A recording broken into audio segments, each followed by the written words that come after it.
Alors ce soir, j'aimerais partager un thème avec vous. Déjà, j'aimerais faire le tour de ce que... j'aimerais vous laisser la parole du moins. J'aimerais savoir si vous avez, comment dirais-je, en 2018, le peu de temps que nous avons eu à partager ensemble, si cela vous a servi dans votre vie personnelle, si ça vous a aidé en tant que femme, si vous avez pu découvrir les talents et les dons qui étaient en vous en tant que femme, et vous, homme, si vous avez pu, comment dirais-je, voir quel homme de valeur vous étiez, et si vous avez pu travailler quelque chose que vous ne connaissez même pas de vous. Alors je vous laisse donc la parole pour que nous puissions échanger ensemble, à savoir si vous avez pu, au travers de ces quelques heures que nous passons ensemble, au travers de ces quelques enseignements, si cela vous a modifié votre façon de voir, si cela vous a donné une connaissance de plus certainement, mais dans quel domaine vous avez évolué, dans quel domaine vous avez évolué en tant qu'homme, en tant que mari, en tant que femme, en tant que mère, en tant que servante de Dieu, en tant que fille de Dieu. Donc voilà, je vous laisse la parole parce que ce soir, j'aimerais qu'on puisse discuter un petit peu et simplement faire le récapitulatif de tout ce que nous avons appris en 2019, donc durant les quelques mois d'enseignement que nous avons eu en 2019. Voilà. En tout cas, moi, j'ai été bénie par ces enseignements parce que la Bible dit qu'il y a plus de bonheur à donner qu'à recevoir. Voyez-vous, lorsque tu donnes, le Seigneur te remplit. Lorsque tu donnes au juste, tu es en train de vider le réservoir que Dieu a déjà rempli. Parce que savez-vous que c'est par grâce que nous faisons toutes choses. C'est par la grâce que nous respirons, c'est par la grâce que nous parlons, c'est par la grâce que nous allons au travail, que nous avons la santé. Personne ne mérite tout cela, mais c'est par grâce, d'accord? Donc Dieu nous fait déjà en nous un dépôt. Dieu dépose en chacun de nous quelque chose d'extraordinaire qui est propre à chacun. Alors, lorsque nous donnons, lorsque nous mettons cela au service des uns et des autres, eh bien, naturellement, nous sortons ce qui est en nous. Naturellement, Dieu nous remplit encore. Naturellement, Dieu nous comble davantage. Naturellement, Dieu nous donne de plus en plus. Et plus tu donnes, plus Dieu te donne. Donc moi, en tout cas, pour ma part, ça a été une bénédiction parce que je sais que lorsque je suis en direct avec vous, en train de partager ce que le Seigneur m'a donné de connaître, je sais que Dieu, en retour, il me donnera davantage. Et je sais que Dieu, en retour, il me bénira davantage. Donc ça a réellement été un bonheur pour moi de partager ce temps avec vous, cette fin d'année, parce qu'on a commencé, je crois, c'était le 17 novembre. Non, le 17... oui, 17 novembre. Nous avons commencé nos directs le 17 novembre, donc le jour des gilets jaunes. Hein. Donc, comme la Bible dit, toute chose concourt au bien de ceux qui aiment Dieu. Pendant qu'il y avait les gilets jaunes, eh ben, nous étions en train d'être bénis. Donc, comme la parole de Dieu est tellement vraie, elle dit que toute chose concourt au bien de ceux qui aiment Dieu. Voyez-vous? Donc voilà. Et ces temps que j'ai passés avec vous, ça a été très très bénéfique pour ma personne. Bien que j'ai donné le peu que le Seigneur, le Seigneur m'a donné de connaître, mais ça m'a davantage rempli et ça m'a davantage fait comprendre que nous avons tous besoin, hommes, femmes, jeunes, âgés, adultes, mariés, pas mariés, fiancés, voilà, divorcés, tout statut confondu, que nous avons besoin de toujours écouter, entendre, même si nous sommes dans une situation, nous avons toujours et infiniment besoin d'entendre la parole de Dieu, d'entendre, comment dirais-je, d'entendre... Oui, quelque chose simplement nous rappeler que nous sommes enfants de Dieu et nous avons telle et telle position en Dieu. Cela ne vient pas de nous, mais c'est Dieu qui nous donne cette position et comme cela vient d'en haut, la Bible dit que le secours nous vient d'en haut, comme cela vient d'en haut, c'est que c'est comme ça et c'est pas autrement, voyez-vous? Et donc j'ai aussi été bénie de bénir d'autres personnes et d'avoir en retour des témoignages comme quoi ces directs vous faisaient vraiment du bien. J'en suis vraiment heureuse. Sachez-le que voilà, ce petit temps que nous passons ensemble vous bénisse également dans vos foyers, dans vos couples, dans votre vie d'homme, dans votre vie de femme, dans votre vie de jeune femme, dans votre vie de jeune homme, dans votre vie de prétendant au mariage, dans votre vie d'adulte. Et j'ai envie de dire que vous devez persévérer parce que le meilleur n'est pas derrière vous, mais le meilleur est devant vous. Voyez-vous, pour chaque personne qui me suit actuellement, le meilleur n'est pas derrière. Même si tu as eu l'impression que tu as vécu une vie réellement heureuse et vraiment waouh. Mais j'ai simplement envie de te dire que le meilleur pour toi est encore devant. En fait, tu n'as pas encore vécu le meilleur de ta vie. Voyez-vous? Donc voilà. Et donc, je vous laisse la parole. Je vous demandais, qu'avez-vous appris? Qu'est-ce que cela a modifié dans votre vie? Les quelques enseignements que nous avons passés durant toute l'année, enfin, durant l'année dernière. Donc, je vous laisse la parole, mes frères et sœurs, à vos claviers. Je disais que qu'est-ce que cela a modifié dans votre comportement d'homme, a modifié dans votre comportement de femme? Est-ce que vous avez découvert, vous êtes en train de découvrir la femme vertueuse qui sommeille en vous? Vous êtes en train de découvrir comment manifester la femme vertueuse qui sommeille en vous? Donc c'était la question que j'étais en train de vous poser et je vous laisse donc la parole. Et j'ai simplement envie de dire que, vous savez, lorsque Dieu a créé chaque homme, chaque femme, il a créé parfaitement, d'accord?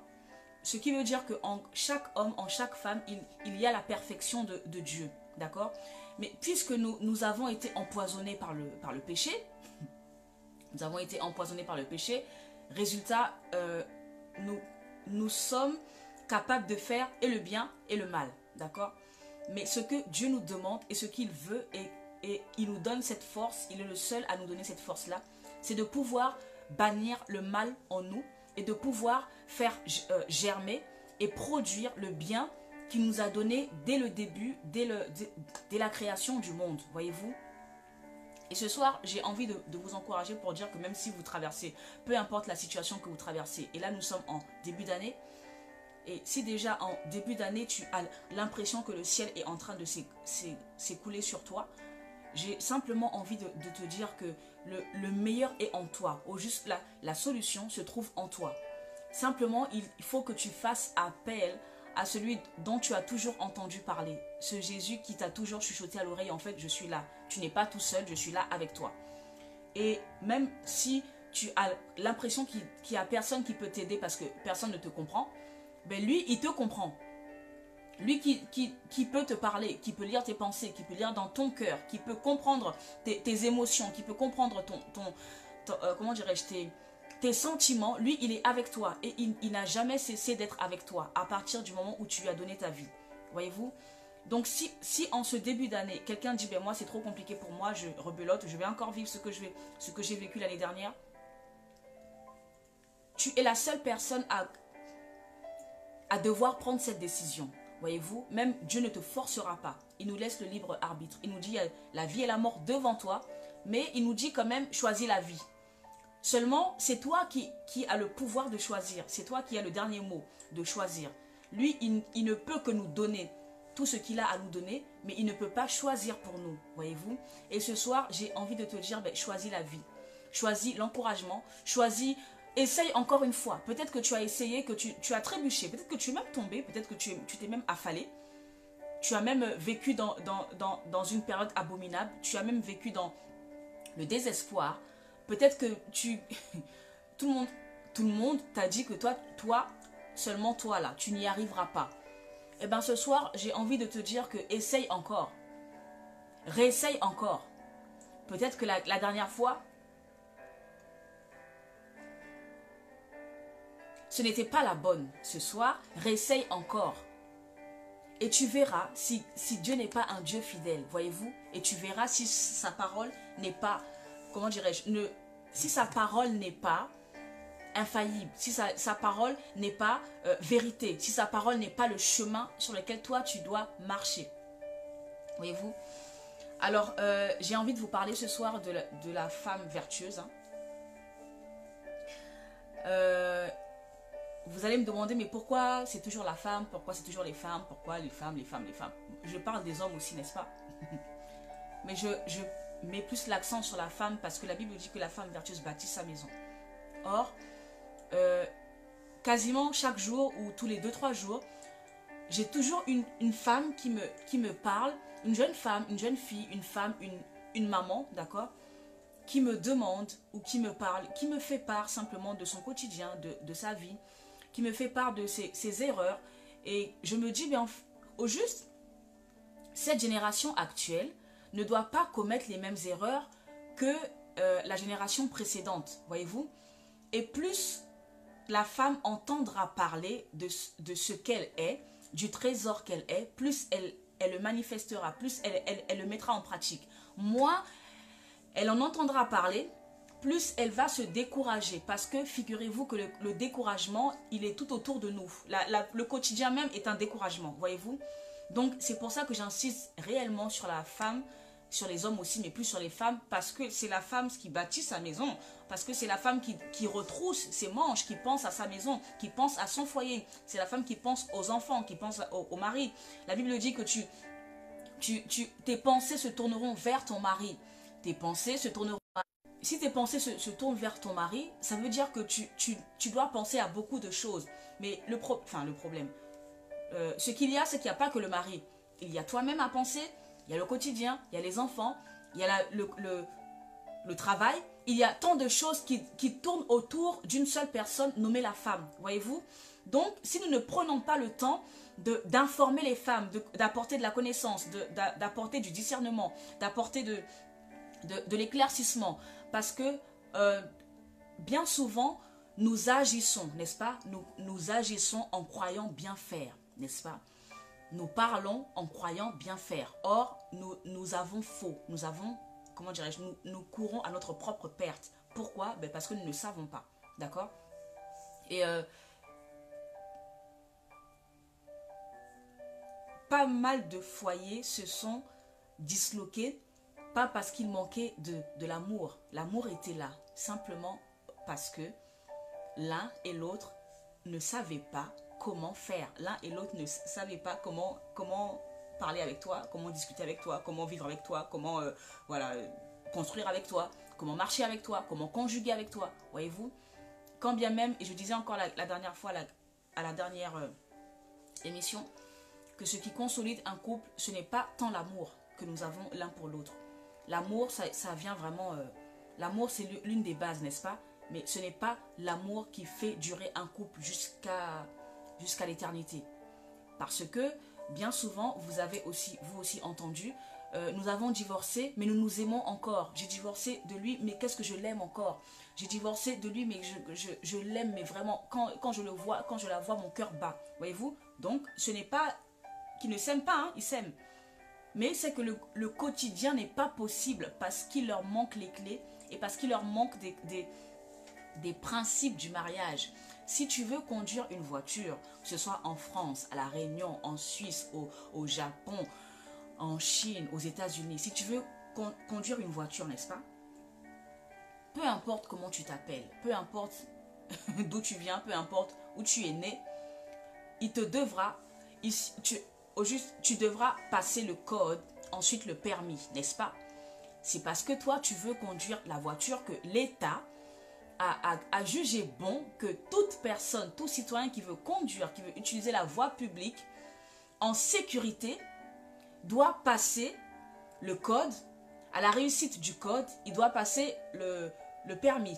Lorsque ces deux conditions seront remplies, à ce moment-là, l'État validera ton autorisation de conduire, d'utiliser la voie publique. À ce moment-là, tu ne seras plus un danger. À ce moment-là, l'État juge que tu n'es plus un danger, ni pour toi, ni pour les autres. Voyez-vous? Pourquoi? Parce que si tu veux utiliser la voie publique, il y a des principes à respecter, n'est-ce pas? Ensuite, sur la voie publique, il y a des feux rouges, des stops, des laissez-passer, des ronds-points, des impasses, des rues, des avenues, des boulevards. Voyez-vous, il y a toute cette panoplie de choses que toi, tu dois d'abord savoir avant de les utiliser, n'est-ce pas? Sinon, si tu n'as pas appris à les utiliser, tu ne pourras pas bien les utiliser tels qu'il faut les utiliser, n'est-ce pas? Et si tu n'as pas appris à les utiliser, cela te portera préjudice à toi-même, voyez-vous? C'est exactement la même chose dans le code du mariage. Nous nous aimons à la folie, nous sommes amoureux, nous voulons nous marier, mais ceci étant, cela ne suffit pas pour mener à bien notre projet. Cela ne suffit pas pour que deux personnes qui s'aiment à la folie puissent vivre ensemble de façon agréable, de façon sereine, sous le même toit. Cela ne suffit pas. On a beau s'aimer, l'amour ne suffira pas pour que le foyer soit bien, n'est-ce pas?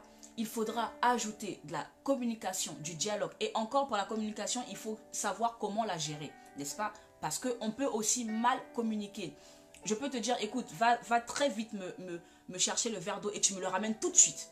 Ça aussi, c'est une façon de communiquer, n'est-ce pas? Mais je peux aussi te dire, chérie, s'il te plaît, tu peux me ramener un verre d'eau parce que j'ai soif. Ça aussi, c'est une façon de communiquer. Chérie, tu peux, s'il te plaît, me ramener mon verre d'eau. Ça aussi, c'est une façon de communiquer.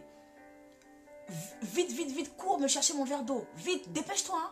Ça aussi, c'est une façon de communiquer. Voyez-vous, eh bien, tant que nous n'avons pas appris tout cela, ben, cela nous fera défaut dans notre propre couple, alors que nous nous aimons, n'est-ce pas? Donc, l'amour n'est pas la seule base sur laquelle doit fonctionner un foyer, n'est-ce pas? Ok, donc ce soir, je voulais vous parler de quelques caractéristiques de la femme vertueuse. Alors, pour cela, voyez-vous, la Bible dit que le Seigneur donne, n'est-ce pas? Le Seigneur donne l'intelligence, la sagesse, le Seigneur donne des dons, des talents, n'est-ce pas? Très bien.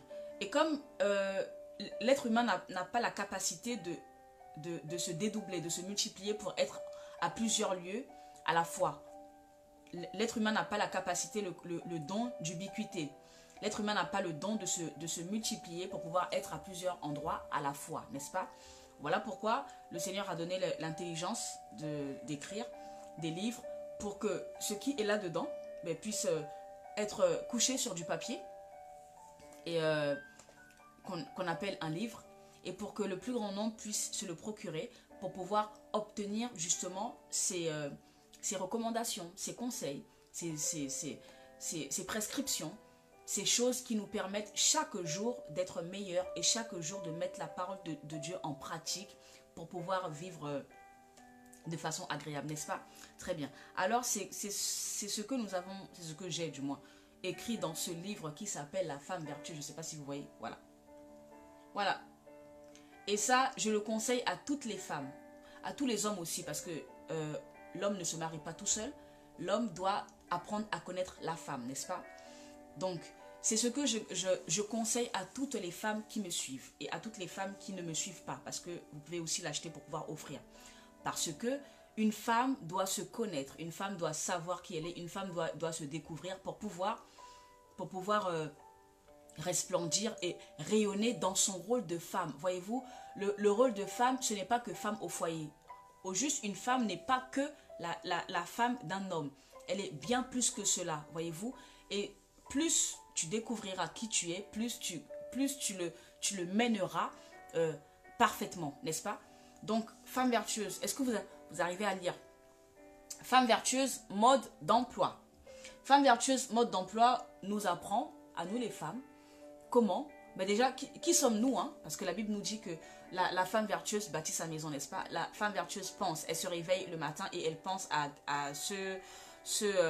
elle pense à sa maison, elle pense à son foyer, elle pense à son mari, ses enfants, elle pense aux entreprises, elle pense à tout ce qui concerne la maison, n'est-ce pas? Très bien. Femme vertueuse. Donc chaque femme, Dieu a créé chaque femme en tant que vertueuse. Malheureusement, et vous allez le constater en même temps que moi, que les femmes commettent énormément d'erreurs, d'accord? Mode d'emploi, c'est-à-dire comment je vais pouvoir manifester, oui, comment je vais pouvoir mettre en pratique la femme vertueuse qui sommeille en moi. Connaître qui je suis afin de manifester la femme vertueuse qui est en moi. Tant que tu ne sais pas qui tu es, tu ne peux pas le manifester, voyez-vous. C'est lorsque tu sais qui tu es, tu connais tes droits, tu connais tes devoirs, tu connais ta place, tu connais, comment dirais-je, le rôle que Dieu t'a donné, les rôles, tu connais tes caractéristiques, tu connais qui tu es, là tu peux mettre en pratique, n'est-ce pas? Et le livre Femme vertueuse, c'est ce que je recommande à toutes les femmes, d'accord? Et si tu ne l'as pas encore, dépêche-toi de t'en procurer parce qu'il est vraiment pas cher, vraiment, pour tout ce que ça contient, réellement, il n'est pas du tout cher. Et je conseille, je recommande à chaque femme et à chaque homme aussi de vous en procurer pour mieux vous découvrirez votre épouse, mieux vous pourrez, comment dirais-je, vivre avec elle et mieux vous pourrez répondre à ses besoins. Parce que rappelons-le que le mariage, c'est je t'aime, tu m'aimes, je réponds, enfin, je comble tes besoins, tu combles mes besoins, voyez-vous. Mais si tu ne connais pas mes besoins, tu ne pourras pas les combler. Quand bien même tu aimes la femme, si tu ne connais pas ses besoins, tu ne pourras pas les combler, n'est-ce pas? Ok. Donc ce soir, j'ai envie de vous parler de... Alors, femme vertueuse, mode d'emploi. J'ai envie de vous parler de quelques caractéristiques de la femme qui, je pense, aideront chaque femme que nous sommes. Vous savez pourquoi la Bible dit que ce livre de la loi ne s'éloigne point de ta bouche, médite-le jour et nuit. Et la Bible dit prier sans cesse. Voyez-vous, à chaque jour que le Seigneur rajoute à notre vie, c'est comme un défi. C'est comme si chaque jour était nouveau. Voyez-vous, hier, ce que tu as accompli hier est passé. Aujourd'hui est un nouveau jour. Aujourd'hui est un nouveau défi. Donc, tu ne pourras pas dire, moi j'ai accompli ça hier. Hier, j'ai été ci. Hier, j'étais au sommet. Hier, j'étais waouh. Hier, j'étais vraiment... tout le monde était fan de moi. Hier, j'étais. Mais aujourd'hui, aujourd'hui est un autre jour où tu dois redoubler d'efforts. Hier, j'étais la femme... Mon mari m'a dit que j'étais la femme vertueuse, la femme de distinction, la femme vraiment... son amour, l'amour de sa vie, et bien aujourd'hui, tu dois faire davantage pour qu'il redise encore la même chose. Voyez-vous, tu ne peux pas dormir sur tes acquis au juste. Et chaque jour que Dieu rajoute à notre vie, chaque jour est un nouveau défi. Chaque jour est une occasion de dire, ok, hier j'ai été bien, aujourd'hui il faut que je sois meilleure, aujourd'hui il faut que je sois mieux. Hier j'ai été excellente, aujourd'hui il faut que je sois parfaite. Voyez-vous? Et chaque jour, hier j'ai été... bien, aujourd'hui il faut que je sois parfait. Et c'est valable pour les hommes et les femmes. Et chaque jour que Dieu fait, on ne peut pas dire, eh ben, hier mon niveau spirituel était 100%, donc je reste à 100%. Tu ne restes pas à 100% si tu croises les bras. Est-ce que quelqu'un me comprend? Aucun être humain sur terre ne reste à 100% au top si tu ne croises les bras. Parce que aussi haut que tu es monté, aussi bas tu peux descendre, voyez-vous? Et voilà pourquoi la Bible dit prier sans cesse. La Bible dit que ce livre de la loi ne s'éloigne pas de ta bouche, mais dites-le jour et nuit. Parce que chaque jour, Dieu lui-même sait que chaque jour on a besoin. Chaque jour c'est comme un renouveau. Hier c'est du passé. Aujourd'hui tout est nouveau. C'est comme si tu refaisais tout à neuf. Voyez-vous? Et donc chaque matin, chaque femme doit se lever en disant aujourd'hui il faut que je sois la meilleure. Best of dans tous les domaines. Aujourd'hui, il faut que mon mari me redise encore que je suis excellente. Et chaque homme, lorsqu'il se lève, faut qu'il se dise qu'est-ce que je dois encore faire pour que ma femme me dise que je suis son héros. Qu'est-ce que je dois encore faire pour que ma femme soit fan de moi. Qu'est-ce que je dois encore faire pour avoir l'admiration de ma femme. Qu'est-ce que je dois encore faire pour lui montrer que je l'aime. Et chaque homme, chaque jour que rajoute Dieu à ta vie, ben, tu dois te lever comme si c'était un défi. Je dois encore surprendre cette femme. Je dois encore l'aimer davantage. Je dois encore être plus attentionné à elle. Que personne ne se dise que tout est acquis. Rien n'est acquis. En tout cas, tant que nous sommes sur la terre, absolument rien n'est acquis. Le jour où tu crois que quelque chose t'est acquis, tu es déjà sur la pente. Tu es déjà en train de glisser quelque part. Voyez-vous, absolument rien n'est acquis. Ni notre foi, ni notre vie de prière, ni notre mariage, ni notre, notre réussite personnelle, ni quoi que ce soit. Au juste, il n'y a rien qui ne soit acquis. Voyez-vous, il n'y a que la grâce de Dieu qui nous permet d'accomplir les choses chaque jour. Mais tu ne peux pas te reposer sur ce que tu étais hier, ce que tu étais avant-hier, ce que tu étais il y a un mois. Voyez-vous, chaque jour est un défi. Voilà pourquoi nous disions au début d'année que 2019, c'est mon année. Parce que tu as pris la décision que ce soit ton année. Ça veut dire que tu dois te battre pour que ce soit ton année. Tu ne peux pas croiser les bras et puis dire, ok, moi, 2019, c'est mon année. 2019 ne va pas être ton année si tu croises les bras. 2019 va être l'année de quelqu'un qui ne croise pas les bras. 2019 va être l'année de quelqu'un qui, lui, se lève et qui travaille chaque jour pour accomplir ses projets. 2019 sera l'année de quelqu'un qui a dit que moi, je ne laisserai pas passer. J'en ai assez de vivre une vie où chaque année, je dis nouvelle résolution. Ok, là, je vais changer ça, je vais changer. Et qu'à la fin de l'année, ce soit toujours le même résultat. Voyez-vous? Et 2019 sera l'année de celui qui a dit, mes bras étaient croisés comme ça, maintenant, je les décroise. Et maintenant, je travaille. Tu travailles pour ton propre épanouissement, tu travailles pour toi-même, tu travailles pour ce que Dieu a mis en toi, tu travailles pour que toi-même tu sois, comment dirais-je, bien, n'est-ce pas? Ok. Donc, je parlais donc de la femme vertueuse. Alors, je voulais vous dire que la femme vertueuse se sent glorieuse et belle dans les yeux de son mari. Alors, la femme vertueuse se sent glorieuse et belle dans les yeux d'une personne qu'elle appelle son roi, son amoureux, son maître, d'accord? La Bible dit que Sarah appelait son mari mon Seigneur, n'est-ce pas? Très bien. La femme vertueuse se voit belle et glorieuse, elle se voit magnifique dans les yeux de son mari. Au juste, c'est à l'homme d'exprimer cela à la femme, n'est-ce pas? Parce que, rappelons-le que 1 Corinthiens au chapitre 11, du verset 9 au verset 11, nous dit que la femme a été créée pour l'homme. Donc, d'avance, elle pense, d'avance, elle mijote, d'avance, elle réfléchit, d'avance, comment dirais-je, elle réfléchit à tout le bien pour le monsieur, pour l'homme, d'accord? En revanche, elle a besoin que l'homme reconnaisse en elle la bonne femme qu'elle est. Elle a besoin, c'est pas qu'elle a envie, hein, elle a besoin des compliments de son mari parce qu'elle se nourrit des compliments de son mari.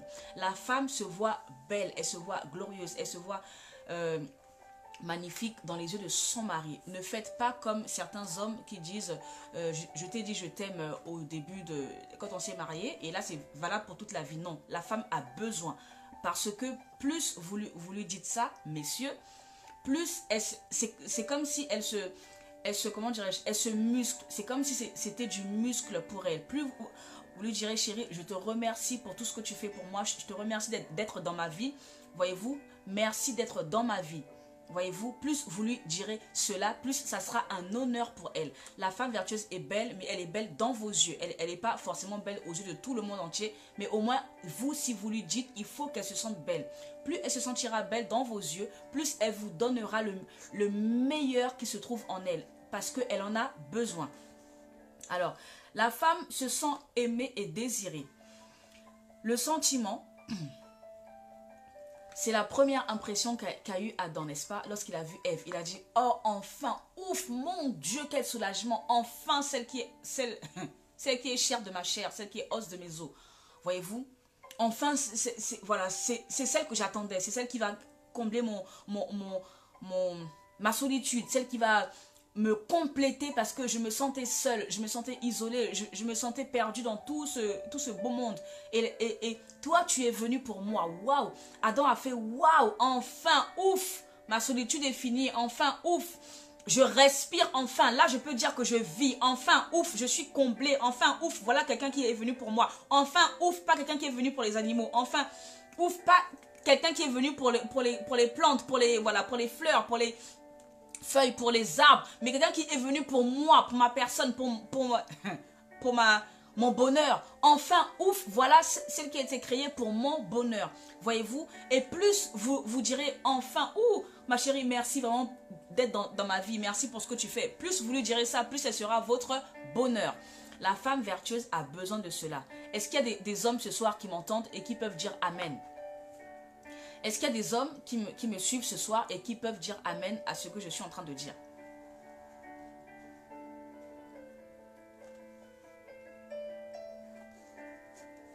Est-ce qu'il y a des hommes qui sont courageux et qui... Est-ce qu'il y a des hommes qui peuvent dire amen à ce que je suis en train de dire et qui vont le mettre en pratique parce que les gagnants, c'est vous les hommes. Plus vous le mettrez en pratique, plus vous serez les gagnants. Voyez-vous, la femme n'attend que ça. Et la femme, la Bible dit que Dieu a créé les choses parfaitement. Il n'y a rien que Dieu a créé qui ne soit parfait. Donc, tel que Dieu a créé la femme, il a créé avec son fonctionnement. Si toi, homme, tu veux que la femme te donne le meilleur, d'accord, de toutes ses productions, de toutes ses richesses, ben, tu es obligé de respecter le fonctionnement que Dieu lui a accordé. Est-ce que tu me comprends? Si tu ne respectes pas cela, ce n'est pas Dieu le perdant, hein, c'est toi le perdant. Si toi, tu ne respectes pas le fonctionnement de la femme, c'est toi qui seras le perdant. Alors que tu es censé être le grand gagnant de cette femme. Est-ce que vous comprenez? Au juste, lorsqu'un homme épouse une femme, si je me mets à la place d'un homme, je dois dire ouf, enfin. Le même ouf que Adam a dit. ouf, enfin, oh mon Dieu, merci. J'ai regardé aujourd'hui une vidéo d'un monsieur qui faisait la déclaration à son épouse au moment de leur mariage. Et le monsieur dit, lorsque je t'ai vu, je t'ai regardé, mais je te dis merci pour qui tu es, je te dis merci parce que tu m'encourages, tu as fait de moi un homme meilleur, un homme conquis, un homme comme... Enfin, il donnait tous les descriptifs. Voilà, je te remercie vraiment, toi femme extraordinaire, toi femme ceci, toi comme ci, toi bellissima, bella, guapa, guapissima, tous les superlatifs. Mais la femme était comblée, la femme, elle savait plus où se mettre, elle était waouh, c'était trop beau. Voyez-vous? Et la femme, elle en a besoin. Et malheureusement, quelquefois, lorsque, comment dirais-je, l'ego, vous voyez, la pudeur en fait masque tout cela et la pudeur empêche à l'homme d'exprimer ces sentiments-là à la femme. Mais ce soir, j'ai envie de vous encourager pour vous dire, mettez votre pudeur à côté et exprimez-le parce que vous en serez que gagnant. Faites l'expérience et après écrivez-moi pour me dire si c'est pas vrai ce que je dis. Alors, la femme réclame la reconnaissance de sa beauté. La femme vertueuse est belle. Voyez-vous, chaque homme qui épouse une femme, elle est la plus belle pour lui. Au juste, la beauté est subjective. Voyez-vous, lorsqu'il y a les élections Miss Monde ou Miss France ou Miss voilà, de n'importe quel pays, tout le monde entier, tout le pays entier ne pourra jamais s'accorder à dire c'est elle la plus belle. Voyez-vous, les avis seront divers. Les avis seront partagés. Pourquoi? Parce que la beauté, elle est subjective. Ça veut dire que toi, tu peux trouver une femme belle et l'autre va la trouver moins belle. Toi, tu peux la trouver, oh là là, mais elle est magnifique, celle avec ses yeux, sa beauté, oh là là. Toi, tu peux la trouver très, très, très, très, très belle. Et l'autre dira, oh, ben, moyen, ça va, passable. Voyez-vous, la beauté, c'est une histoire une histoire personnelle. Voilà pourquoi, lorsqu'un homme épouse une femme, elle est la plus belle pour lui. Il n'y a pas mieux qu'elle, voyez-vous. Même si les autres diront, mais elle est pas très belle, hein. L'autre dira, mais elle n'est pas du tout belle. L'autre dira, mais... Pour cet homme, c'est la meilleure, voyez-vous. Donc, la femme vertueuse est belle. La femme vertueuse n'a pas de, comment dirais-je, de complexe. Elle ne doit pas avoir de complexe parce que Dieu a créé chaque femme parfaite avec tes rondeurs si tu en as, avec ta minceur si tu es mince, avec ta grosseur si tu es grosse, avec enfin, comme voilà, ta maigreur si tu es maigre. En tout cas, chaque personne, chaque femme est belle, n'est-ce pas? Et chaque femme doit s'aimer telle que Dieu l'a créée. Et la femme vertueuse, elle est belle pour son mari, n'est-ce pas? Mais le mari doit lui dire, chérie, tu es vraiment belle, tu es très belle aujourd'hui. Vous voyez, ça m'attriste au juste lorsque j'entends des femmes qui me disent, mon mari ne me dit pas que je suis belle, mon mari, même si je mets une veste jaune aujourd'hui, demain je mets une veste rouge, et ben c'est comme si j'avais rien mis en fait. Il ne me dira pas, oh chérie, ta veste est belle aujourd'hui, oh chérie, tu es bien habillée, tu es bien maquillée, tu es bien si. Au juste, c'est comme si tu comptais pour du beurre, voyez-vous. Mais ce soir, j'ai envie de dire, puisque chaque femme vertueuse est belle, j'encourage mes frères qui me suivent, j'encourage les hommes qui me suivent comment dirais-je, à complimenter votre épouse. Dites-lui combien elle est belle. Dites-lui comment elle s'est habillée, elle est magnifique, elle est bien coiffée. Et surtout, lorsqu'elle sort du coiffeur, s'il vous plaît, faites une remarque positive. Cela veut dire que vous avez pris en compte, que vous avez vu la différence, n'est-ce pas? Ne faites pas comme si elle ne sortait pas de chez le coiffeur. Elle sort de chez le coiffeur, donc forcément, sa beauté elle est requinquée, n'est-ce pas? Donc soyez assez aimable et assez amoureux justement pour pouvoir et assez attentif justement pour pouvoir lui dire, chérie, j'ai vu que tu t'es refait une beauté ou que tu t'es coiffée, vraiment tu es très belle, voyez-vous. C'est votre cœur, c'est votre épouse, c'est votre femme, c'est votre vie, c'est votre, voilà, après Dieu c'est elle. Donc mettez-y de l'énergie, mettez-y de l'attention. Même si je sais que pour les hommes c'est un peu compliqué parce qu'il y a beaucoup de pudeur. Un homme, il est beaucoup plus pudique qu'une femme. Mais vraiment, j'encourage mes hommes ce soir à faire un gros effort. En tout cas, nous avons changé d'année, nous sommes en 2019. Et en 2019, décidez de faire des efforts pour votre femme, pour vous-même aussi, et pour le bien de votre couple. Donc la femme vertueuse, elle est belle. Donc mes sœurs, vous êtes belles, n'est-ce pas? Chaque femme est belle, chaque femme est jolie, d'accord? La femme vertueuse, voilà. La femme doit se sentir la plus belle des femmes. Ça, c'est dans la bouche de son mari qu'elle se sent la plus belle des femmes. Donc, exprimez-lui qu'elle est belle. N'allez pas dire à votre collègue de travail, tu es ravissante aujourd'hui, alors que vous êtes incapable de le dire à votre épouse. N'allez pas dire à votre collègue de travail, ah, tu as fait une coupe au carré aujourd'hui, alors que tu as coupé tes cheveux. N'allez pas faire cette remarque à la collègue de travail, alors qu'avec votre épouse qui partage votre vie, qui partage votre intimité, qui partage vos soucis, vos joies, vos peines, vous n'arrivez pas à le remarquer. Au juste, j'ai simplement envie de vous dire, recadrer, comment dirais-je, recadrer les intentions, recadrer les bonnes œuvres, au juste. C'est comme j'ai exhorté aux femmes, n'allez pas voir votre patron comme le héros alors que tu es incapable de voir le héros qui est dans ton mari. Ne va pas voir ton collègue qui n'a que des bonus sur bonus sur bonus, des primes, des primes, des primes. Ne va pas voir le héros qui sommeille en lui alors que tu es incapable de voir le héros qui sommeille dans ton mari. Voyez-vous? Donc en fait, ce que tu attribues à l'autre, ben, ressaisis-toi et viens l'attribuer à ton mari parce que c'est ton mari qui mérite cela. C'est ce que j'exhorte les hommes ce soir, à recadrer vos compliments envers votre épouse. Voyez-vous?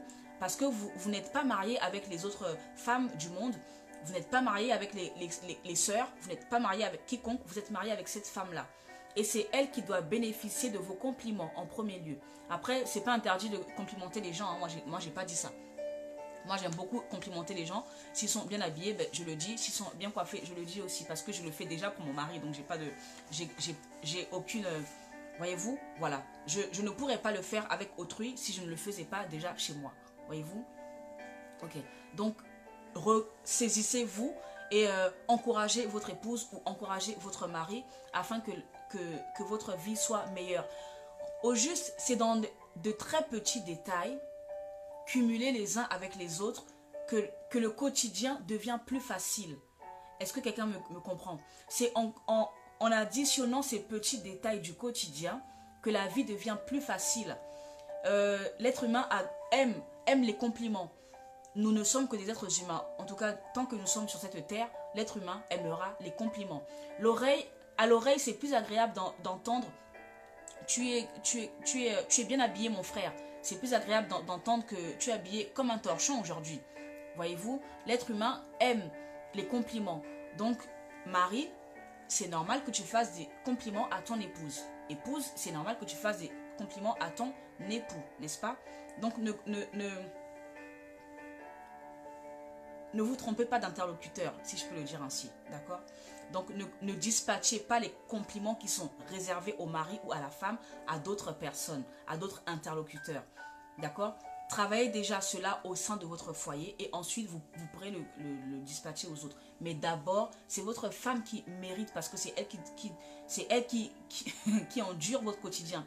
C'est elle qui souffre avec vous lorsque vous traversez des temps compliqués. C'est elle qui est là lorsque vous êtes malade, lorsque vous n'êtes pas bien. C'est votre épouse qui est là, c'est pas les autres. C'est votre époux qui est à votre chevet, à vos côtés lorsque vous n'êtes pas bien, lorsque voilà. C'est pas les autres hommes. Voyez-vous? Donc, cultivons d'abord au sein des couples avant de cultiver le dehors, n'est-ce pas? Très bien. Donc, la femme vertueuse a soif. Elle a envie que vraiment son mari la complimente. Elle a besoin de se sentir la plus. Au juste, tous les superlatifs. La plus belle, la plus géniale, la plus admirable, la plus... comment dirais-je, la plus classe, la plus élégante, la plus ci, la plus ça. Votre épouse en a besoin. Également, votre mari en a besoin. Voyez-vous? Donc, travaillez. Et même si vous ne voyez pas qu'il est classe ou qu'il est élégant, travaillez cela avec lui. Voyez-vous, je vais sur la base que lorsqu'on se marie, je dois apporter quelque chose dans ta vie. Bon, la femme apporte beaucoup déjà, d'accord? Mais je vais sur la base que les deux doivent apporter. L'homme aussi apporte beaucoup, d'accord? Mais je dois impacter ta vie. Je ne peux pas entrer dans ta vie si c'est comme et avoir le même résultat que quand j'étais pas là. Voyez-vous, lorsque l'homme intègre ta vie, tu dois pouvoir améliorer qui il est. Lorsque la femme intègre ta vie, tu dois pouvoir améliorer qui elle est. Au juste, le meilleur de toi, tu le mets au service de l'autre. Le meilleur de l'autre, il le met au service de toi. Voyez-vous, quelqu'un pourra dire, eh ben moi, avec ma femme, j'ai appris à être ordonnée. Pourquoi? Parce qu'elle, elle est ordonnée. Donc, elle m'a appris l'ordre dans mes dossiers, dans mes documents, dans mon, comment dirais-je, dans mes vêtements, à la cuisine. Voyez-vous, dans mon quotidien, elle m'a appris l'ordre. D'accord? L'autre pourra dire, eh ben, mon mari m'a appris la gestion financière. Avant, j'étais très très dépensière, mais quand mon mari est entré dans ma vie, ben, il m'a appris en fait que tu ne dois pas dépenser n'importe comment, que tu dois faire un plan de dépenses, etc. pour pouvoir, comment dirais-je, maîtriser tes dépenses. Voyez-vous, le monsieur est très bon en gestion financière. Il a apporté ce plus-là à son épouse. Voyez-vous, lorsqu'on est à deux, mari et femme, on doit pouvoir, je prends le meilleur qui est en moi, j'apporte dans ta vie. Toi, tu prends le meilleur qui est en toi, tu apportes dans ma vie. N'est-ce pas? Ce n'est pas qu'on n'a pas de défauts. Chacun a ses défauts. Mais en dehors des défauts, chacun a des points forts. C'est ce que tu dois pouvoir mettre à contribution pour l'autre. Est-ce que vous me comprenez? Voilà. Tu ne peux pas laisser l'autre comme ça et puis dire, ben, tiens, non.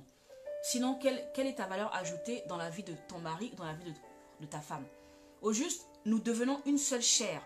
Donc forcément, ce qui te concerne, me concerne. Nous devenons une seule chair. Forcément, lorsque tu as des lacunes, c'est comme si j'ai des lacunes. Nous devenons une seule chair. Forcément, lorsque tu as des manquements, c'est comme si j'ai des manquements. Lorsque j'ai des manquements, c'est comme si tu as des manquements parce que nous subissons les mêmes conséquences. Comprenez? Donc, au lieu de subir la conséquence, je préfère prendre ce que je sais et puis apporter à ta connaissance, combler le manquement qui est en toi. Et comme ça, nous sommes plus que vainqueurs, voyez-vous? Toi aussi, si tu viens combler mes manquements, ben nous sommes plus que vainqueurs. Est-ce que vous comprenez? Très bien. Donc, la femme doit se sentir la plus belle, la plus rayonnante, la plus, devant les yeux de son mari. D'accord? Ok. La femme aime déjà. On ne peut pas demander à une femme d'aimer un homme. Elle aime déjà parce que la femme, c'est celle qui donne naissance, c'est celle qui porte l'amour en elle, celle qui porte les enfants, donc elle a déjà l'amour en elle. D'accord? Au contraire, la femme cherche son mari pour pouvoir l'aimer, d'accord? Pour pouvoir manifester l'amour. Donc, il est inutile de demander à une femme d'aimer. Elle aime déjà, elle aime même beaucoup. Elle aime vraiment à en mourir, d'accord? Cependant,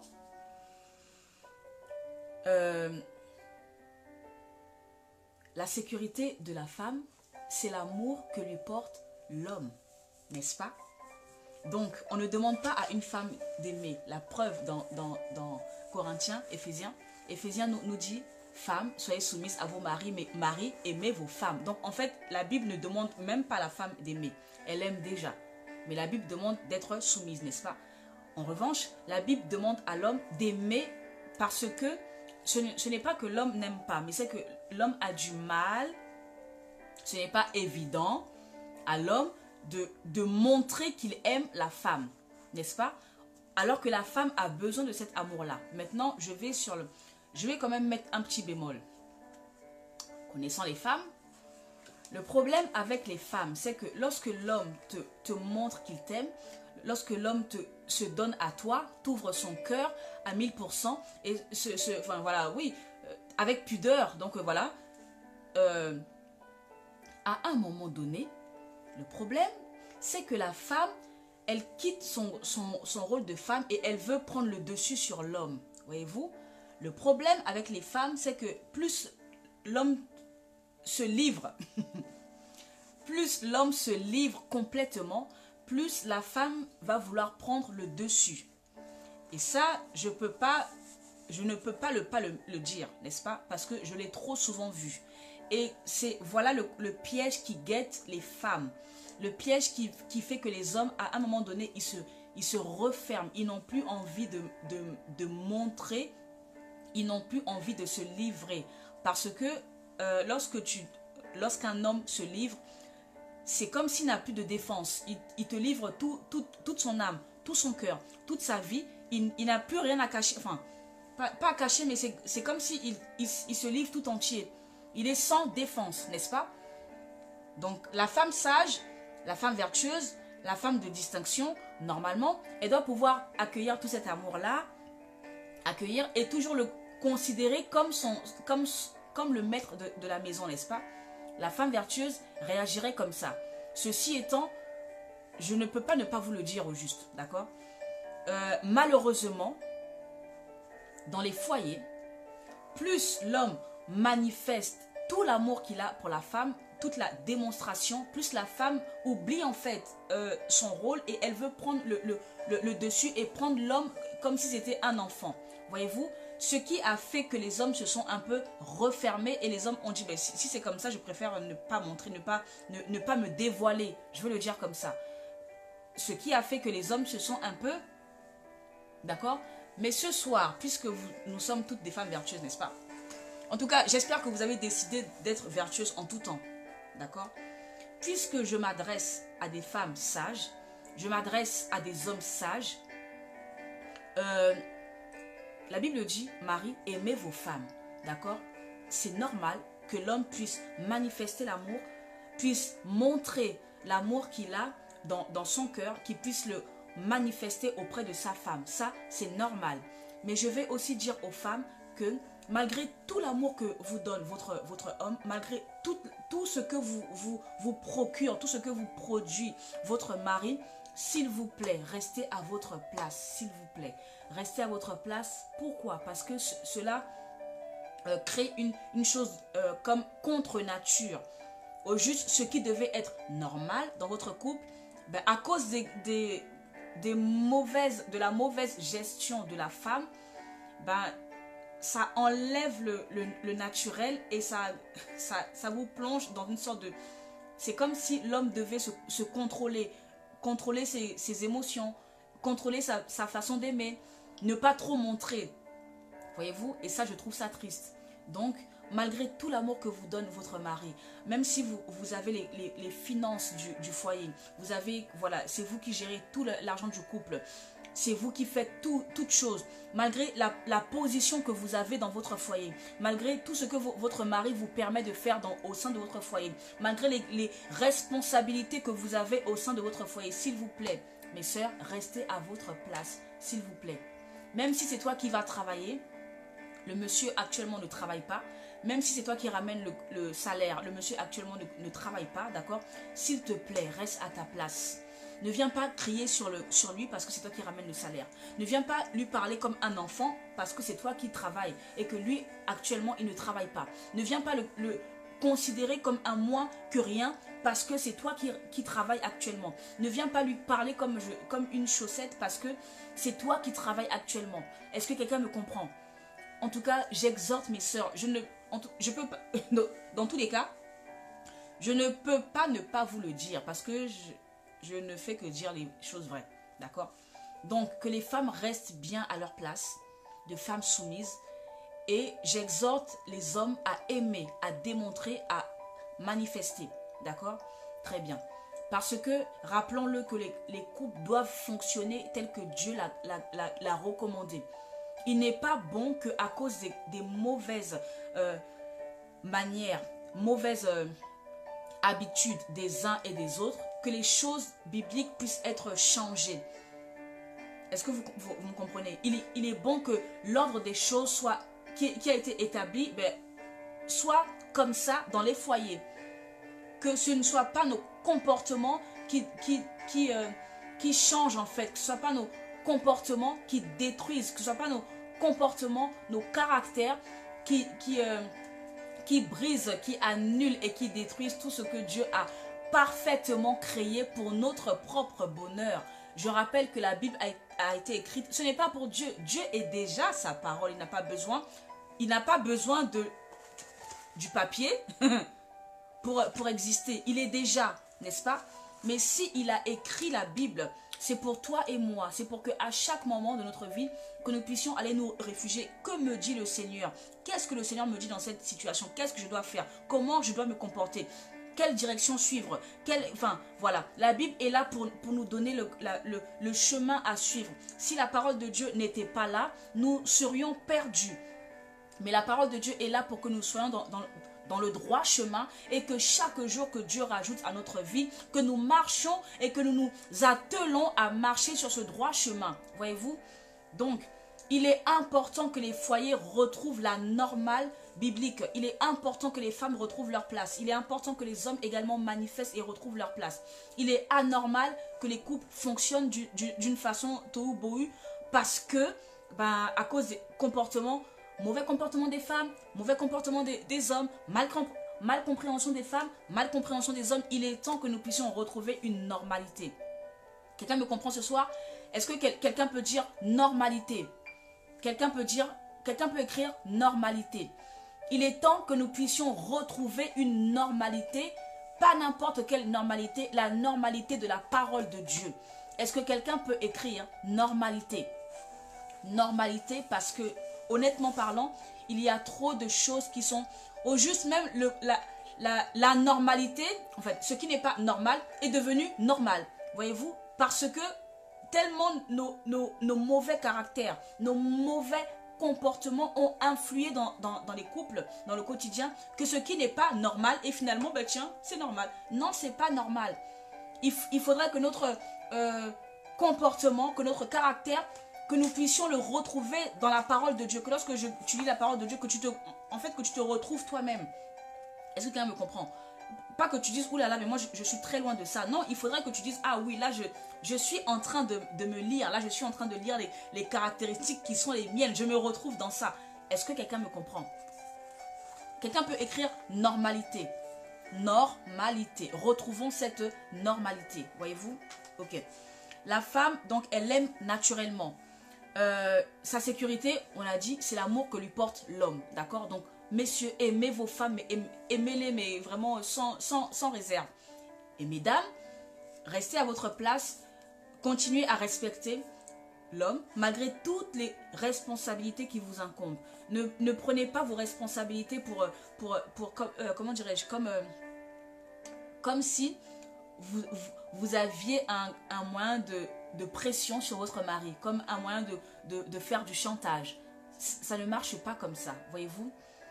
Un jour, je vous parlerai, non, plutôt un jour, nous ferons une conférence, et j'espère que tout le monde sera là, présent, et nous parlerons des raisons qui poussent à l'infidélité dans un couple, d'accord? Et vous verrez que vous serez très très surpris de découvrir les raisons aussi simples qu'elles sont qui poussent à l'infidélité au sein d'un couple. Ce n'est pas, je peux vous garantir que ce n'est pas toujours ce que vous pensez, d'accord? Un jour, Dieu voulant, nous ferons une conférence et nous parlerons de tout ce qui attrait, tout ce qui emmène, tout ce qui pousse à l'infidélité au sein d'un foyer, d'accord? Et je vous garantis que vous serez vraiment surpris de découvrir les raisons, de découvrir tout ce qui peut emmener à l'infidélité au sein d'un foyer, d'accord? Donc voilà pourquoi la parole de Dieu est là, pour que nous puissions justement marcher tout droit, sans regarder ni à gauche ni à droite, mais marcher tout droit par rapport à ce que la parole de Dieu dit, pour éviter tous les manquements, tous les débordements et toutes les choses qui ne vont pas, tout ce qui sont négatifs, tout ce qui détruit le couple, tout ce qui détruit votre foyer, tout ce qui détruit votre amour, tout ce qui détruit ce que vous construisez, d'accord? Très bien.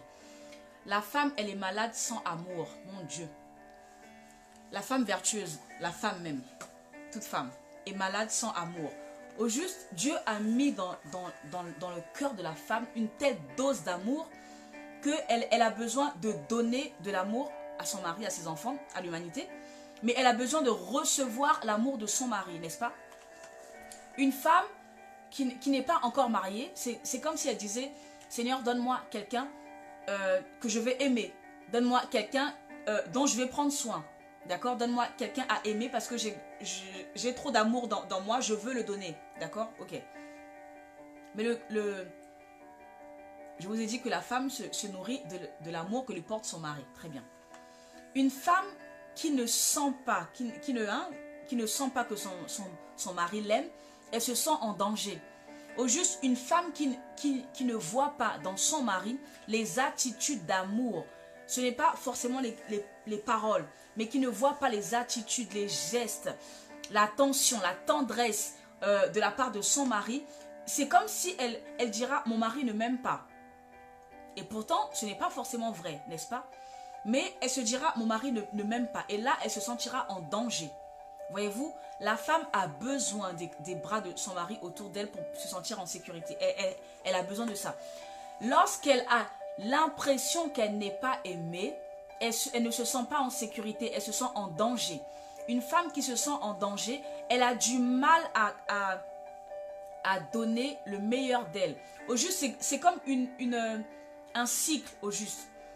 L'homme, pour X raisons, n'est-ce pas, ne va pas vers la femme, ou bien a arrêté d'aller vers la femme pour dire « oh chérie », tous les matins, il avait l'habitude de la prendre dans ses bras. Simplement la prendre dans ses bras, n'est-ce pas? Ok. Dans ses bras, la femme se sentait rassurée, se disait « waouh, dès le matin comme ça, ben, je me sens aimée par mon mari, je suis bien, etc. » Ok. Ben, passé un temps, le mari oublie en fait de la prendre dans ses bras parce qu'il est tellement pressé, il se lève et tac, tac, tac, tac, tout est réglé en fait. Il n'a plus le temps d'attendre que sa femme se réveille pour la prendre dans ses bras. Ok. Mais la femme, pour elle, ça fait déjà quelque chose en moins. D'accord? C'est une assurance en moins. D'accord? Ok. Le mari rentre du boulot, il a l'habitude de faire un bisou à son épouse et ensuite de poser le sac et après de faire autre chose, etc. Il arrive le soir, il pose le sac et il passe directement à parler ou bien voilà, à agir. La femme se dit « oh oh, qu'est-ce qui se passe ?» Voyez-vous, au juste, ce sont des petits détails, mais pour la femme, c'est signe d'amour. Pour la femme, ça veut dire que le mari l'aime. Alors que le mari dira, mais c'est rien, c'est des banalités, c'est des futilités, mais c'est... Voyez-vous la différence entre l'homme et la femme? La femme dira, ben, déjà, il ne me prend plus dans ses bras le matin. Le soir, quand il rentre du boulot, il ne me fait plus de bisous. Ben, ça veut dire en fait qu'il ne s'occupe plus de moi, qu'il ne m'aime plus, qu'il ne porte plus attention à moi. Voyez-vous, tout de suite, la femme fera le rapprochement avec l'amour. Parce que tous ces petits gestes-là signifient pour elle que l'homme l'aime. Vous voyez? Et pourtant, ça n'a rien à voir. Mais pour elle, ça veut dire que si l'homme fait tout cela, ça veut dire que l'homme l'aime. N'est-ce pas? Parce que l'homme prend attention à elle. L'homme la couve dans ses bras. L'homme la regarde. Donc l'homme, lorsqu'il arrive, il n'oublie pas, il pense premièrement à son épouse, donc elle se sent rassurée, d'accord? Voyez-vous, tous ces petits détails qui lui sont enlevés l'un après l'autre ne font que la plonger dans un découragement pour dire, bon en fait, mon mari ne m'aime plus, voilà, je suis découragée, Et tout ça, ça fait qu'elle se sent en danger. Parce que sa sécurité, c'est l'amour que lui porte son mari. Mais lorsqu'elle a l'impression que dans ces petits détails-là, elle ne se sent plus aimée de son mari, elle se sent en danger et résultat, elle se sent incapable de faire la vie du quotidien comme d'habitude parce qu'il lui manque son assurance. C'est comme quelqu'un qui marche avec une canne ou bien avec deux béquilles, voyez-vous? Ben, il sait que, je me repose sur mes béquilles. Voyez-vous, s'il y a une flaque d'eau, au moins je peux la sauter parce que je me repose sur mes deux béquilles. C'est comme quelqu'un qui marche avec un déambulateur. Peu importe ce qui se passe, lui, il a son appui, il s'appuie sur le déambulateur, d'accord? Ben, c'est pareil pour la femme. La femme repose l'amour que lui porte son mari sur des détails. Donc la femme vertueuse a besoin des détails que lui donne son mari pour pouvoir se sentir aimée et donc en sécurité. Est-ce qu'il y a un homme ce soir qui me comprend? Donc voilà, messieurs, n'hésitez pas du moins. Ne soyez pas égoïstes en petits gestes, ne soyez pas égoïstes en petites attentions, ne soyez pas du tout égoïstes en tous ces petits détails affectueux, tous ces petits détails de tendresse, tous ces petits détails d'attention, tous ces petits détails amoureux envers votre épouse parce qu'elle en a besoin. Elle en a vitalement besoin, d'accord? Ok. Ensuite, la femme est la couronne de l'homme. La femme vertueuse, c'est la couronne de l'homme. C'est la gloire de l'homme. Au juste, plus l'homme, tu prendras soin de ta femme, plus elle fera ta gloire. plus tu t'occuperas bien d'elle, plus elle sera bien, non seulement physiquement, mais aussi mentalement. Voyez-vous, j'ai été attristée la dernière fois d'entendre une femme qui me parlait et puis me dire, ben en fait, j'ai tel problème, si, ça. Et ça, une question me venait à l'esprit. Mais comment réagit le mari? Pourquoi le mari ne tient pas en compte ce que sa femme lui dit?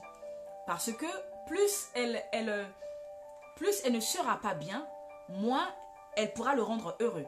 Or, la Bible dit que celui qui a trouvé une femme a trouvé le bonheur.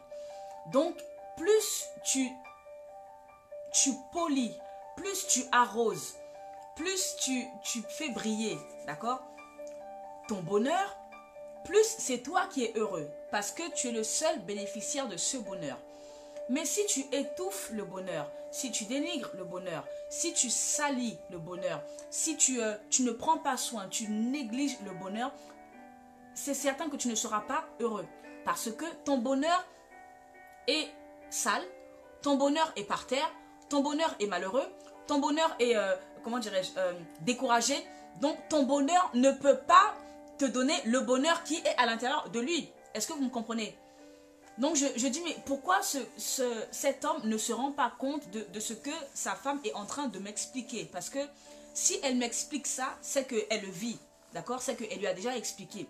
Donc il en va de son bonheur, il en va de sa propre paix, sa propre joie à lui, sa propre évolution à lui, de prendre soin de cette femme parce que c'est la sienne, voyez-vous? Donc la femme vertueuse, messieurs, prenez soin de votre femme parce que votre femme est votre bonheur, d'accord? Et si vous voulez être heureux, parce que au juste, j'ai envie de dire que c'est toi, homme, qui choisis d'être heureux ou pas. Je suis très souvent restée étonnée, désagréablement étonnée, de voir des hommes qui mettaient leur femme en dehors de leur vie quotidienne. Je dis, mais comment veux-tu bénéficier du bonheur si tu prends le bonheur et tu le mets en dehors de ta vie? Sois-en sûr que jamais tu seras heureux, d'accord? Parce qu'on te dit que elle, c'est ton bonheur. Toi, tu dis, non, moi, je veux pas de ce bonheur. Je trouve que tu n'es pas assez digne de moi. Je trouve que voilà. Tu n'es pas digne de moi et je trouve que tu ne vas pas avec moi. Je trouve que si je trouve ça, je te trouve trop négligé, trop ci, trop ça. Mais si tu la trouves trop négligée, apprends-lui à ne pas être négligée parce que elle, la Bible dit que c'est ta couronne. Donc si elle est négligée, c'est que les gens diront que c'est toi qui es négligé. Est-ce que vous me comprenez? Si elle est bien, les gens diront que c'est toi qui es bien. Parce que elle, c'est le miroir et la couronne de toi homme. Comprenez? Donc ce soir, je parle de la femme vertueuse, mais au juste, je parle à tout le monde en même temps. Parce que la femme vertueuse, elle n'est pas vertueuse pour elle-même, elle est vertueuse pour l'homme, n'est-ce pas? Et la Bible dit que la femme vertueuse, c'est le bonheur de l'homme. Donc, c'est l'homme qui est le propre créateur de son bonheur ou pas. Voyez-vous? Si tu dis que toi, ma femme que Dieu a créée pour moi, pour mon épanouissement, pour mon bonheur, toi, je ne te veux pas, toi, je te mets de côté, toi, je te balance là-bas, toi, je te néglige, toi, je t'insulte, toi, tu es le seul perdant dans l'affaire, n'est-ce pas?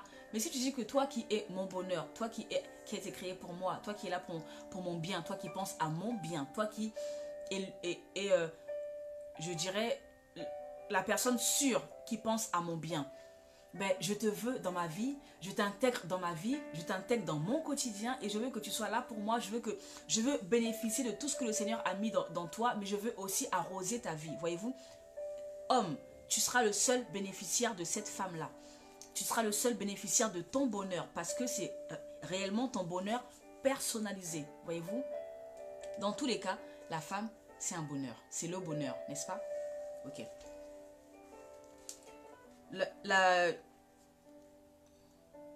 Maintenant, je vais parler pour terminer, pour clôturer, je vais parler de l'homme. Sachez, mes femmes, qu'un homme a besoin. Un homme a besoin d'un foyer de paix. Un homme a besoin d'une maison où il fait bon y vivre. Un homme a besoin d'une tranquillité. Un homme a besoin que lorsqu'il rentre chez lui, il soit en paix, D'accord? Un homme a besoin de se ressourcer. Un homme a besoin de, malgré toute le bruit, tout le tumulte qu'il y a eu dehors, au travail ou bien même dehors, lorsqu'il rentre chez lui, il a besoin de se retrouver en paix avec lui, avec son épouse, dans son cocon. Un homme a besoin je dirais, d'un havre de paix. D'accord? Maintenant, si toi, femme, lorsque l'homme rentre, tu es la première à commencer à lui dire ce qui ne va pas. Oui, Lucie est venu, il a fait ci, il a fait ça. Oui, tu n'as pas payé les factures, tu n'as pas fait ci. Oui, toi aussi, tu es trop, comment dirais-je, négligent, tu fais jamais rien, tu attends toujours que ce soit moi qui fais. Dès qu'il rentre, hein, dès qu'il a foulé son pied a foulé le seuil de la maison, tu commences à attaquer. Oui, tu vois, les factures, elles sont là. Tu balances les factures comme ça. Oui, j'ai reçu ça. On a reçu ça comme facture. Ça va pas parce qu'il y a ça à payer. Il y a ci à payer. Lucie est venue. J'ai reçu un coup de fil. On est menacé. Voilà, il faut payer ça. Si dès qu'il arrive, tu le plonges dans cette ambiance-là, sois-en sûr qu'il n'aura pas envie de rentrer à la maison. Sois-en sûr que ce qui devait être un havre de paix ne le sera pas pour lui. Est-ce que quelqu'un me comprend? Lorsqu'il rentre à la maison, il n'a pas besoin de, comment dirais-je, du vacarme. Il n'a pas besoin de problème. Il n'a pas besoin de la guerre. Un homme ne cherche pas la guerre. Un homme fuit tout ce qui est guerre. Un homme n'a pas besoin de guerre. Voyez-vous? Un homme va tout faire pour ne pas avoir la guerre.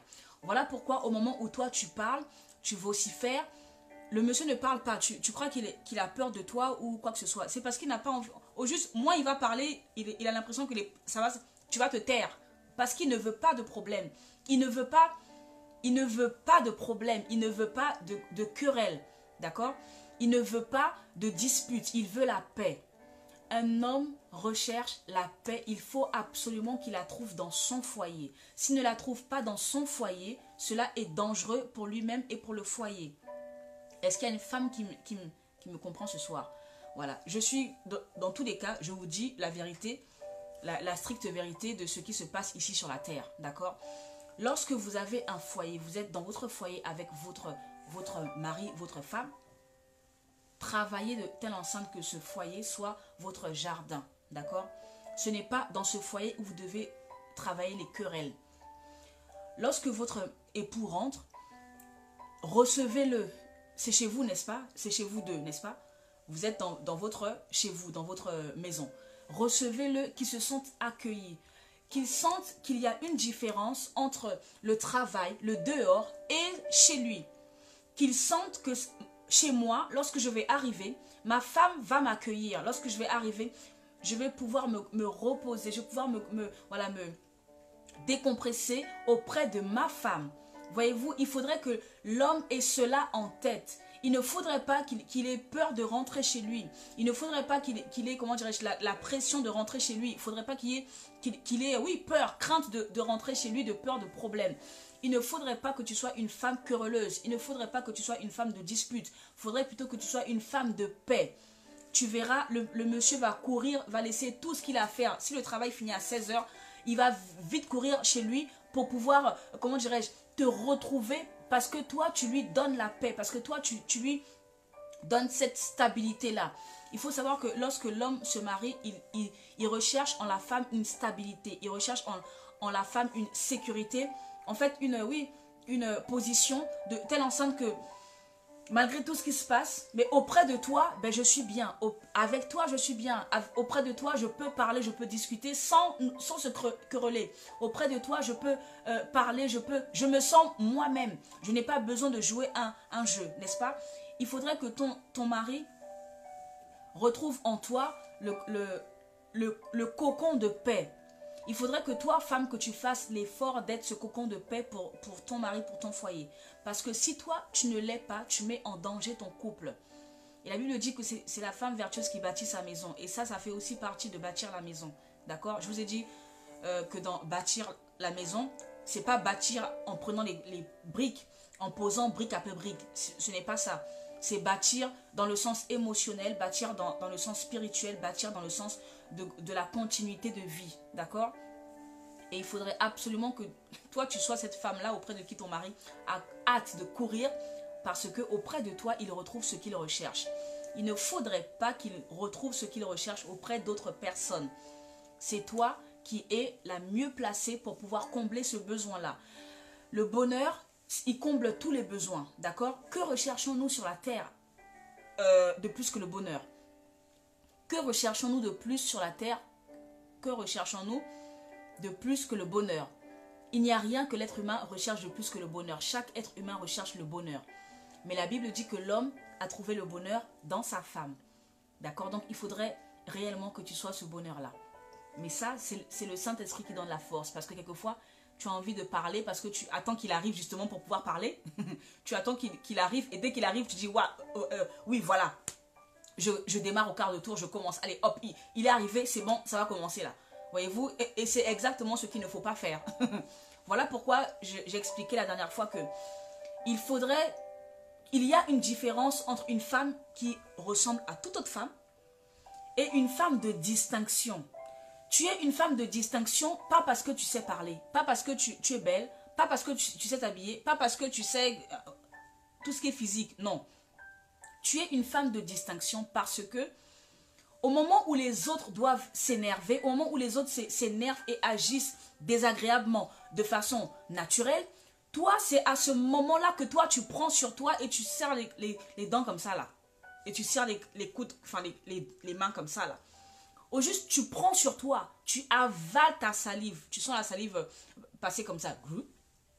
Tu avales. Au juste, tu prends sur toi, émotionnellement parlant, mais physiquement aussi. Tu prends sur toi parce que toi, tu as des objectifs à atteindre que les autres n'ont pas forcément. Vous me comprenez? Toi, tu as des objectifs à atteindre que les autres n'ont pas forcément. Et comme toi, tu as des objectifs à atteindre, tu te donnes absolument les moyens de les atteindre. Au juste, la femme vertueuse, ce n'est pas lorsque tout va bien qu'on le voit. C'est lorsque tout va mal qu'on voit exactement quelle est ta valeur de femme. Quelle est ta valeur, voyez-vous? C'est lorsqu'il y a des problèmes, des difficultés, des cyclones, qu'on voit réellement quel genre de femme tu es. Alors, lorsque c'est compliqué et que tu as envie de vociférer, eh ben, essaie de prendre sur toi, sers à manger, voilà, reçois le bien, qu'il soit bien, etc. Et ensuite, tu pourras poser le problème. Voilà, il y a ça. Mais ne le reçois pas avec des problèmes parce que tu vas le faire fuir, d'accord? Et même si tu ne le fais pas fuir physiquement, tu le feras fuir émotionnellement parlant, d'accord? Et ça, c'est exactement ce qu'il faut éviter. Au juste, une femme est dotée de tellement de compétences qu'il faudrait absolument les mettre en valeur dans tous les domaines de la vie. Tous les domaines de la vie. Quelqu'un me comprend? Dans tous les domaines, que ce soit en tant que mère. Ah mon Dieu, en tant que mère, je pense que toutes les mères ici présentes me comprennent. En tant que mère, il faut une grosse maîtrise de soi. En tant que mère, il faut une grosse patience. En tant que mère, il faut beaucoup parler, répéter les mêmes choses. En tant que mère, il faut avoir un gros cœur. En tant que mère, il faut vraiment prendre sur soi. Et il faut oublier aussi beaucoup de choses pour pouvoir passer à autre chose. D'accord? En tant que mère, voilà. En tant qu'épouse, n'en parlons même pas. Il y a beaucoup de choses à supporter, beaucoup de choses à faire, beaucoup de choses à encaisser, beaucoup de choses à mettre en œuvre, en pratique, etc. En tant qu'être humain, ne serait-ce qu'en tant qu'être humain, dans la société, il y a beaucoup de choses à encaisser, beaucoup de choses où le Seigneur éprouve ta fidélité, beaucoup de choses où le Seigneur éprouve. Tu dis que tu aimes Dieu, très bien. Je vais mettre devant toi des personnes qui vont éprouver ta patience. Je vais mettre devant toi des personnes qui vont éprouver. Tu cries que tu aimes Dieu, sinon je t'aimerai, je t'aime. Ok. Je vais mettre devant toi des personnes qui vont t'énerver, mais avec qui que tu devras voir chaque jour de ta vie. Voyez-vous, au juste, Dieu va travailler des points dans ta vie que tu n'imagines même pas. Tu dis que tu m'aimes, très bien. Je vais mettre devant toi des personnes qui vont te faire sortir de tes gonds. Des personnes qui vont te mettre qui vont te... Au juste, tu vas même oublier même que tu as connu Dieu un jour. Voyez-vous? Parce que tellement tu es énervé que tu diras, Quelqu'un m'a déjà dit ça un jour. Là, mettons Dieu de côté. Mettons Dieu de côté, parce que là, on va régler ça, toi et moi. Je dis, mais si on met Dieu de côté, en fait, c'était pas avec moi, je devais régler une situation, d'accord, entre un frère et une soeur. Et la soeur disait, ben, là, il m'a tellement énervé que là, mettons Dieu de côté. Je dis, mais si on met Dieu de côté, toi, tu ne connais pas le frère, moi, je ne te connais pas, toi, le frère ne te connaît pas. Si on met Dieu de côté, là, on ne se connaît pas. Donc, si on met Dieu de côté, il n'y a plus d'histoire parce qu'on ne se connaît pas. Donc, on ne peut pas mettre Dieu de côté parce que c'est Dieu qui nous a réunis. Tu es ma soeur, c'est mon frère, donc je suis obligée de régler le problème. Voilà, parce que Dieu nous a réunis et en tant que frères et sœurs, nous devons nous réconcilier et non mettre Dieu de côté. Voyez-vous? Et Dieu mettra toujours des épreuves devant nous. Dieu permettra toujours qu'il y ait des épreuves pour que nous puissions montrer qui nous sommes réellement. Ce n'est pas quand c'est la fête, quand c'est la joie que nous sourions, que chacun peut voir qui tu es. Quand tout est beau, on ne peut pas savoir qui tu es. Mais c'est quand tout va mal qu'on sait exactement qui tu es. Est-ce que quelqu'un me comprend? Voilà, en tout cas, c'est ce que je voulais partager avec vous. Les quelques caractéristiques de la femme vertueuse, de chaque femme, d'accord? Dieu appelle chaque femme la femme vertueuse. Maintenant, ça, Dieu a fait sa part, d'accord? Maintenant, il revient à chaque femme d'aller fouiller et de voir ce que Dieu a créé dans elle, et de voir ce que Dieu a mis dans elle, et de voir les trésors que Dieu a mis dans elle, et de les sortir. Il revient à chaque femme, parce que Dieu a mis chaque trésor pour chaque situation, d'accord?